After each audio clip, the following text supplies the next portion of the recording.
Aku dan kisahku. Hidup dengan keadaan yang serba kekurangan mungkin salah satu takdir yang sangat menyedihkan. Tinggal di sebuah gubuk reot yang beralaskan tanah dengan atap yang terbuat dari daun kelapa dan dinding bambu yang sudah mulai lapuk seiring berjalannya waktu. Namaku Reni. Aku tinggal bersama ibuku di gubuk peninggalan nenekku. Ayahku telah tiada karena penyakit kanker ganas saat usiaku baru berusia 3 tahun. Saat ini aku sudah berusia 10 tahun. Aku tidak bersekolah karena tidak mempunyai biaya. Aku selalu membantu ibuku bekerja agar mendapatkan uang yang akan digunakan untuk mencukupi berbagai kebutuhan. Aku dan ibuku bekerja sebagai jasa pengangkut barang di pasar. Pagi pun tiba. Aku dan ibuku bersiap-siap untuk pergi ke pasar untuk bekerja. Reni, ayo cepat nak, pinta sang ibu. Iya bu, sebentar. Aku yang sedang bersiap-siap pun terburu-buru karena panggilan ibu. Saat sedang berjalan menuju pasar, aku melihat segerombolan anak-anak yang memakai seragam rapi dengan wajah yang ceria. Melihat itu, aku hanya tersenyum. Ibuku melihatku tersenyum, ia hanya diam. Sebenarnya, aku ingin bersekolah dan bermain seperti teman seusiaku. Namun, aku juga tidak ingin menjadi beban bagi ibuku. Sehingga aku memutuskan untuk tidak bersekolah dan memilih bekerja untuk meringankan beban dan membantu ibuku.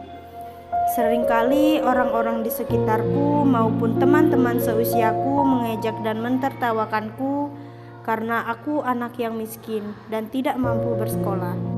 Tetapi aku tidak memperdulikannya karena bagiku kesuksesan tidak hanya bisa diraih dengan bersekolah saja, tetapi juga bisa diraih dengan kerja keras. Sampainya di pasar, aku pun bekerja dengan penuh semangat. Tetesan keringat yang bercucuran tidak membuatku kelelahan karena aku melihat semangat ibuku yang sangat berjuang keras dalam bekerja. Ketika sakit pun, ibuku tidak menghiraukan rasa sakitnya demi mendapatkan sepeser uang.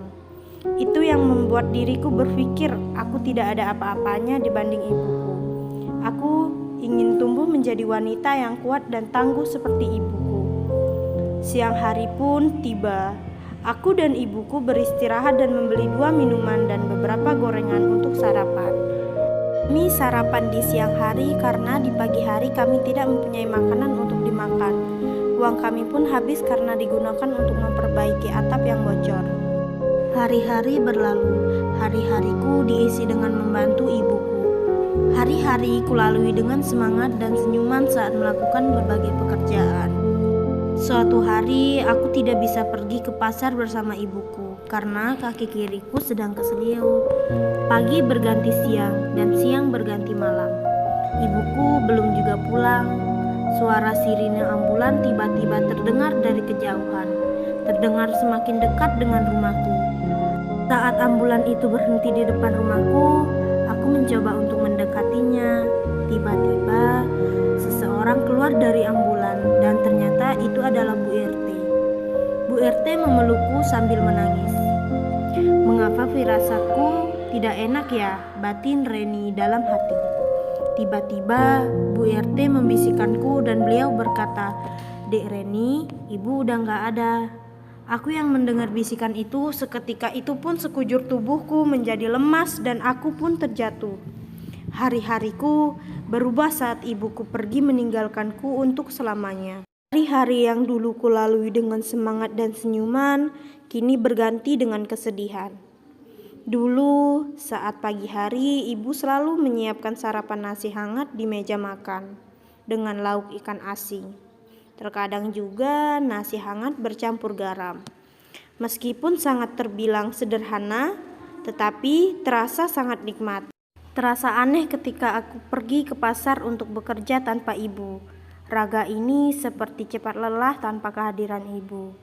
Hari demi hari berlalu. Aku mulai melupakan rasa sedihku. Aku mulai bekerja dengan semangat demi mewujudkan mimpi-mimpiku. Selain sebagai tukang angkut barang, aku juga bekerja sebagai tukang sapu jalanan. Semua pekerjaan aku lakukan untuk memenuhi kebutuhanku.